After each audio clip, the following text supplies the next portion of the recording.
શું તમે પણ આ જ રીતે સેલ્ફ ક્રેક કરો છો? જવાબ હા છે? તો આ વિડીયો તમારા માટે જ છે. નોર્મલ એવું થાય ક્યારેક કામ કરતાં કરતાં આપણી ગરદન લોક થઈ જાય કે કમર સ્ટીફ થઈ જાય, તો આપણે શું કરીએ? સિમ્પલ, આમ ક્રેક કર્યું, રિલેક્સ થયું, મજા આવી ગઈ. બીજા દિવસે સેમ આ જ વસ્તુ રિપીટ થઈ, ફરીથી બીજા દિવસે પણ તમે ક્રેક કર્યું, રિલેક્સ થઈ ગયા.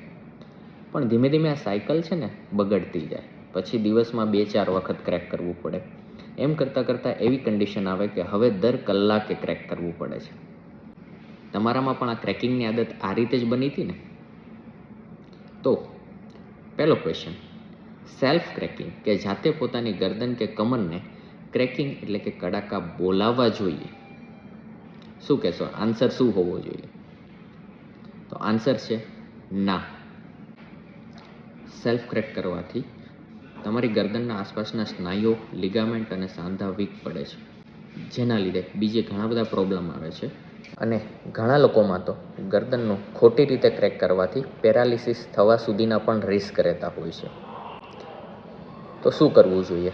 આવું રિસ્ક લેવું જોઈએ ટેમ્પરરી રિલીફ માટે, કે પછી ક્રેકિંગ વારંવાર શું કામે કરવું છે તેના મૂળ કારણ સુધી પહોંચવું જોઈએ? ઓફકોર્સ કારણ શોધવું બેટર છે. તો કારણ શોધવા શું કરવું જોઈએ, અથવા તો આ ક્રેકિંગની આદત કાઢવા શું કરવું જોઈએ? તો તમારે એ જાણવું જરૂરી છે કે આ વારંવાર ક્રેકિંગ કરવું શું કામે પડે છે. ઓફકોર્સ સ્ટીફનેસ આવી જાય છે એટલે. તો તમારી નિયર બાય મેન્યુઅલ થેરાપિસ્ટ જેવા કે કાયરોપ્રેક્ટર, ઓસ્ટોપેથી, ફિઝિયોથેરાપિસ્ટ કે ઓર્થોપેડિક, એમને કન્સલ્ટ કરો. એમની પાસેથી જાણો કે વારંવાર તમને ગરદન કે કમરમાં સ્ટીફનેસ આવે છે શું કામ. એ જાણ્યા પછી એમની ટ્રીટમેન્ટને ફોલો કરો.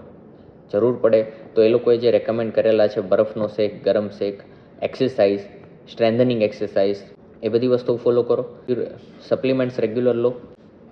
જો આટલી વસ્તુઓ રેગ્યુલર ફોલો કરશો તો તમારે ક્રેક કરવું જ નહીં પડે અને ખોટા રિસ્કથી બચી જશો. સો અત્યારના સમયમાં most of youngsters self cracking કરી રહ્યા છે. તો આ વિડીયો લોકો સુધી પહોંચાડો અને એને સમજાવો કે સેલ્ફ ક્રેકિંગ કરવું નુકસાનકારક છે.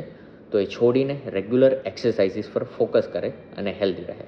Thank you for watching.